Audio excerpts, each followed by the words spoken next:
사회적 무리를 일으켜서 대단히 죄송합니다. 상습 폭행 혐의 조사 인정하나요? 성실히 받고 오겠습니다.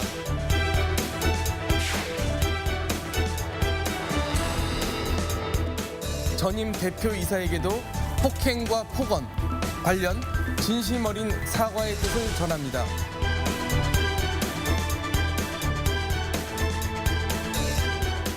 제가 잘못한 것에 대해서 부인하거나 피할 생각이 없습니다.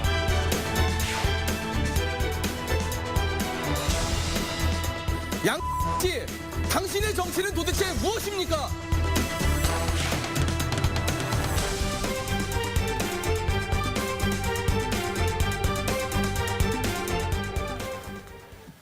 네, 새로운 출연자 소개해드리도록 하겠습니다. 우리 승재현 한국형사정책연구원 나오셨고요. 김보람 변호사 나오셨습니다. 안녕하세요. 안녕하십니까. 자, 지금 보셨습니다만 이 사건 사고 이면을 알아보는 기막힌 속사정 코너로 저희가 준비를 했습니다. 자, 승 연구원님, 일단 저 대표의 태도가 사뭇 달라졌습니다. 예, 1월 3일 날 첫 번째 소환을 받았을 때에는 사회적 무리를 일으켜 대단히 죄송하다. 그다음에 성실히 조사를 받고 나오겠다고 하면서 폭행 사실에 대해서는 묵묵부답하였는데요. 두 번째 출석 당시에는 오히려 가해자를 피해자를 좀 비난하는 듯한 모습을 보였어요. 그래서 자기의 횡령 사실을 적극적으로 숨기기 위해서 이런 걸 이야기를 했고 그 폭행 사실을 수집하기 위해서 온갖 노력을 다 기울였다. 이렇게 들어가면서는 말을 했는데 조사를 받고 나오면서는 제가 잘못한 것에 대해서는 부인하거나 피할 생각이 없다. 제가 잘못한 부분은 명백히 잘못한 것이다라고 얘기하면서 사실 폭행, 폭언이 담긴 영상과 녹취 속의 인물은 자신이 맞다는 사실은 시인했는 것 같아요. 다만 그 양 씨를 폭행할 때 쇠파이프나 다른 어떤 흉기를 사용하지는 않았다라고 이야기를 했습니다. 김 변호사님, 이제 때린 거 이런 부분에 대해서는 인정하고 사과를 했는데 네, 맞습니다. 때릴 수밖에 없었다. 네. 때린 이유가 있다. 네. 이런 얘기인 것 같습니다. 네, 무슨 맞습니다. 얘기입니까?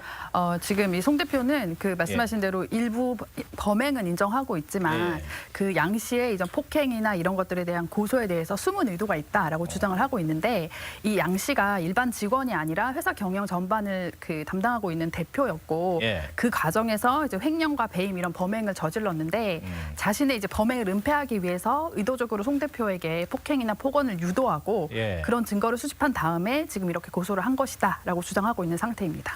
자, 이 송명빈 대표는 해당 직원에게 협박과 폭행당한 사실도 있다고 주장을 했습니다. 들어보겠습니다.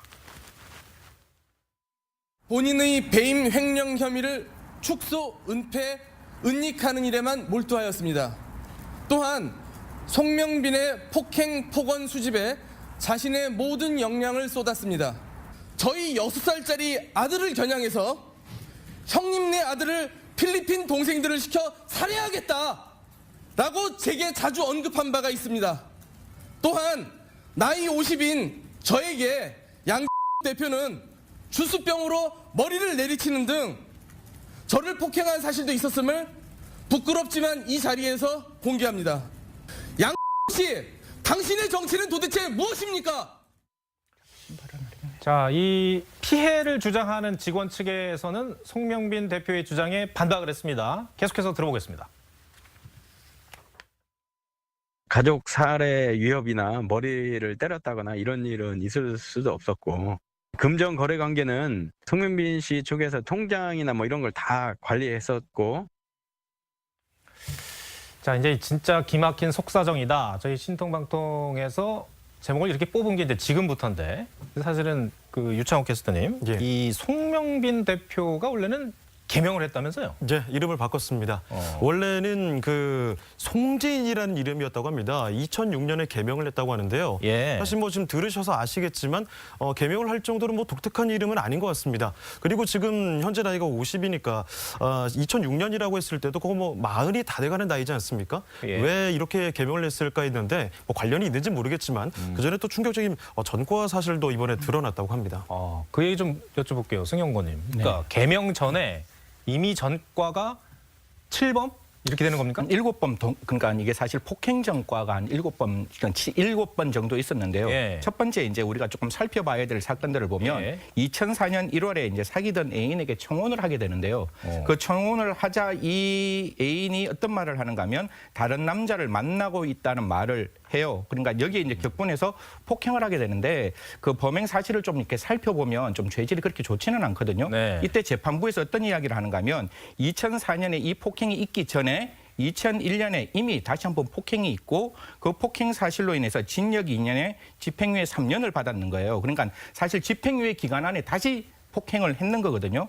그랬을 때 이때 어떻게 말하는가 하면 이미 이때 동종전과가 5회 더 있었다라고 하면서 벌금 300만 원을 내게 되는데 이 부분이 첫 번째 어떻게 보면 약간의 미스가 있었는 게 집행유예 때 다시 그 집행유예 사실에 실행을 하면 앞에 집행유예가 없어지면서 그게 실형으로 나오게 돼서 법원이 일반적으로 이제 벌금형을 보통 선고하게 되는데 예. 그래서 이때 일단 벌금으로 한번 풀려 나오는데 같은 해에 또 다른 여인을 만나게 되고 또 다른 여인과 어떤 이야기를 하게 되는가 하면 제일 처음엔 잘 만났는데 이 여인에게 아이가 있다는 사실을 나중에 알게 돼요.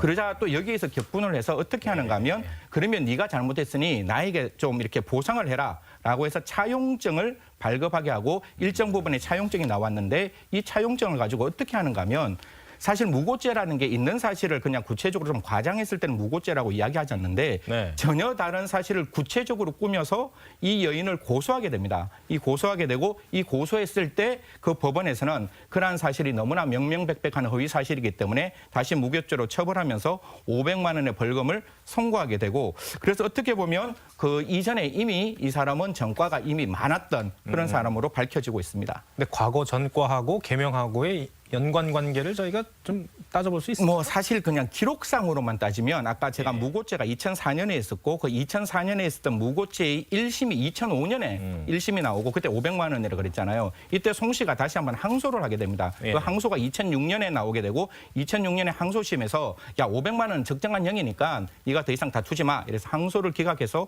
500만 원이 확정되고 확정된 그해 12월에 개명을 하게 되기 때문에 사실 그 영장 선상에서 보면 이러한 판결이 다소간의 개명에 영향을 주었다는 점은 추측할 수 있는 부분입니다. 그런데 장혜진 평론가님, 개명을 한 이후에도 폭행을 또 했다는 거 아닙니까?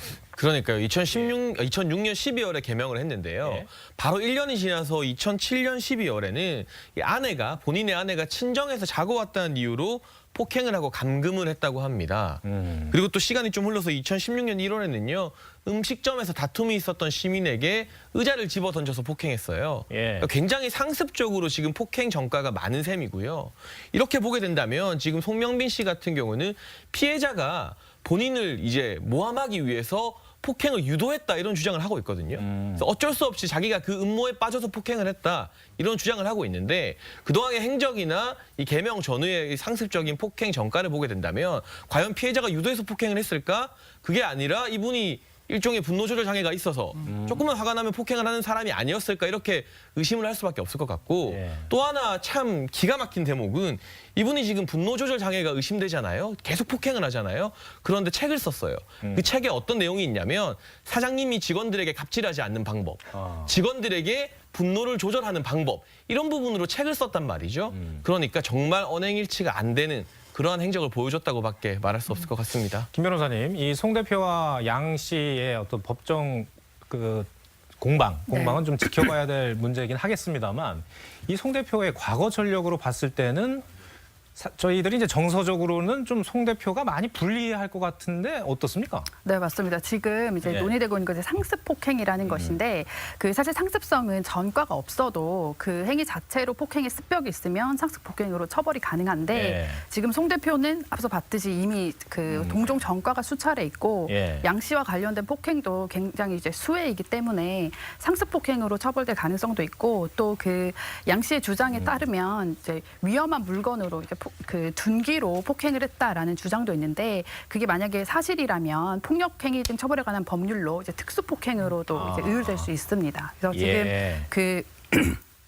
이런 부분들에 대해서 일부는 인정하고 있지만 사실 앞서 본 듯이 본인의 범행을 정당화하는 주장도 하고 있고 일부는 부인하고 있기 때문에 이제 검찰에서 구속소소로 전환하기 위해서 구속영장을 신청하게 될지 조금 더 이제 지켜봐야 될 것 같습니다. 알겠습니다. 자, 두 번째 기막힌 속사정 알아보도록 하겠습니다.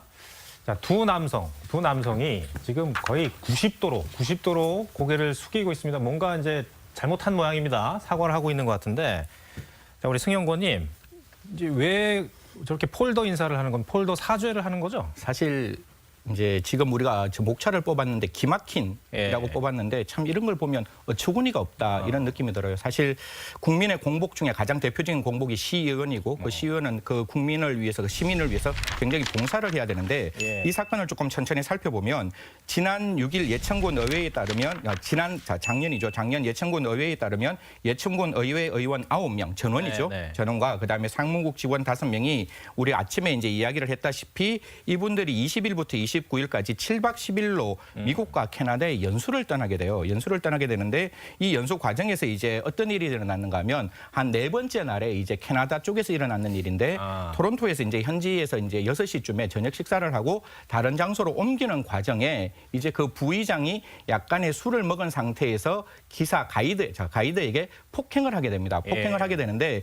그 폭행을 했는 모습을 보고 운전기사가 신고하게 돼요. 사실 이제 가이드는 한국 사람이고 보통 이제 미국에 가서 이제 연수를 하게 되면 외국인이 이제 운전기사다 보니까 분명히 그 상황이 심각한 상황이라고 인지를 하게 되고 운전기사가 이제 신고를 하게 되고 신고를 해서 이제 경찰이 오게 됩니다. 오게 되는데 사실 그 당시에 어떻게 되는가 하면 이 가이드의 의사가 굳이 이 사람을 연행할 필요는 없다라고 이야기를 해서 연행은 되지 않은 상황에서 이제 예천군과 중재 합의를 하게 되고 그 가이드는 일정 부분 검문을 받고 이 사실에 대해서 합의를 한 그런 사건입니다.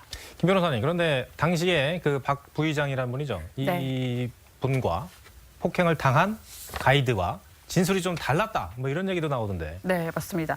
그 박 부의장은 처음에는 이제 일정이 빡빡해서 말다툼을 하는 과정에서 손사래를 치다가 이제 얼굴에 맞았다. 그러니까 폭행에 대한 고의가 없었다라는 취지로 이제 주장을 했고 가이드는 그것이 아니고 박 부의장이 명백한 이제 폭행이 있었고 이것뿐만 아니라 이제 의원들이 그 호텔에서 술판을 벌이면서 이런 추태를 부려서 호텔의 다른 투숙객들로부터 계속해서 이의 제기를 받았었다라는 주장까지 했습니다. 장희찬 평론가님, 이 주장은 좀 설득력이 떨어져 보이는 게 이런 실수였으면 뭐하러 합의금까지 주고 뭐 이러겠습니까? 그게 미화 5,000달러가요. 지금 환율로 계산하면 약 한 600만 원 정도입니다.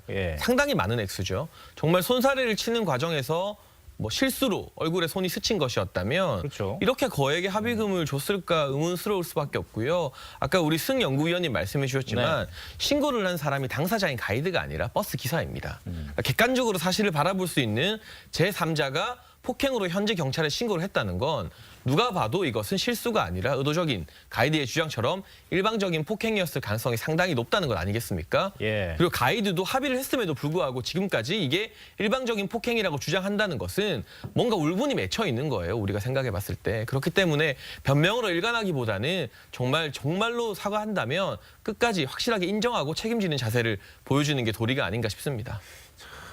그럼 한 가지만 말씀을 좀 드리면 이 폭행의 원인을 좀 찾아보면 폭행의 첫 번째 원인이 일정이 빡빡해서 그랬다라고 얘기하는데 일정을 짜는 건 예천 군위에서 짜는 거예요. 그 짜는 일정대로 가이드는 따라가서 그걸 소개해 주는 사람이지 가이드가 일정을 빡빡하게 짤 수가 없거든요. 국민의 공복으로 국민의 세금으로 가는 것 같으면 이미 일정은 나와 있는 일정이고 그 일정이 빡빡해야죠. 빡빡하고 거기 가서 최대한 현지에서 여러 가지 일을 배우고 와야 되는데 일정이 빡빡했다. 그래서 화가 났다. 그래서 손사래를 쳤다. 그런데 운전기사가 보니까 그 손사래가 이게 우연히 일어나는 일이 아니라는 걸 방금 명백히 나와 있는 부분이기 때문에 이런 부분들을 조금 구체적으로 잘 좀 살펴봐야 되지 않을까 아까 생각합니다. 기사 보니까 관광 일정이 엄청 빡빡하던데요. 사실 제가 이제 그 동네에 조금 알고는 있는데 제일 처음에 들어가는 걸 워싱턴 DC로 들어갔을 거예요. DC에 들어가서 근처에 있는 이제 볼티모어와 이제 페어팩스 시티에 이제 그 견학을 하고 난 다음에 미팅을 하고 첫 번째 DC에서 가장 대표적인 어떤 관광 명소가 스미소니언이라고 박물관이 굉장히 많은 곳이에요. 이제 거기를 가고 두 번째는 이제 토론토로 가는데 토론토에서 이제 우리가 가장 대표적인 3대 폭포라고 있는 나야가라 폭포가 있고 그리고 이제 도깨비를 촬영했는 퀘벡 지역으로 가서 이제 작은 프랑스 마을이라고 이제 저희들이 이제 퀘벡 가면 언제나 볼 수 있는 그 마을 일정들에 대해서 현장 시찰이라는 걸 집어넣어 놓았는데요. 사실 조금 어떻게 보면 거듭 말씀드리지만 배우러 갖는 연수라면 그런 어떤 현장 학습보다는 현장에서 체험보다 시찰보다는 좀 더 많은 기관을 방문하고 정말 그쪽에서 어떻게 문화를 만들고 어떻게 성진 행정을 하고 있는지를 조금 더 좀 많이 배워왔으면 하는 점은 분명히 아쉬운 점입니다. 이창호 캐스터님, 이제 대충 그림이 그려지는 게 이분들이 이제 아무래도 버스로 주로 이용을 하셨을 것 같아요. 이제 소위 말해 패키지 여행처럼 한 15명이 이제 패키지 여행처럼 그러다가 이제 밤에는 술 드신 것 같고 그러다가 폭행 사고도 나고 그러다가 또 술이 들어가셔서 여성 접대부 나오는 술집 없냐 또 이런 무리한 얘기도 했을 것 같고 그렇습니다. 맞습니다. 예. 그리고 먼저 좀 알아두셔야 되는 게 예천군의 재정 자립도가 15% 전국 214위 수준이거든요. 그런데 지금 기초위원회 해외 출장비가 예산이 전국 2위 수준입니다.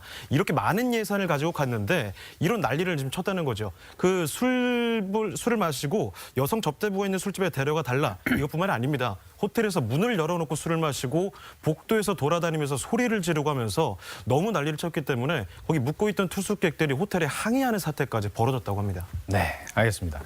일단은 네 분과 인사하기 전에 조금 전에 우리 박규익이 전 패널 분 중에 한 분이 이제 유시민 이사장의 지지율을 언급했는데 그 근거는 지금 보시는 것과 같습니다. 잠깐 보시죠. 네. 자, 오늘 스튜디오 바꾼 뒤 첫날인데 뭐 어떠셨는지 모르겠고요. 하여튼 앞으로는 당분간 이렇게 갈 겁니다. 하여튼 오늘 말씀은 잘 들었습니다. 고맙습니다. 자, 저는 1분 뒤에 돌아오겠습니다.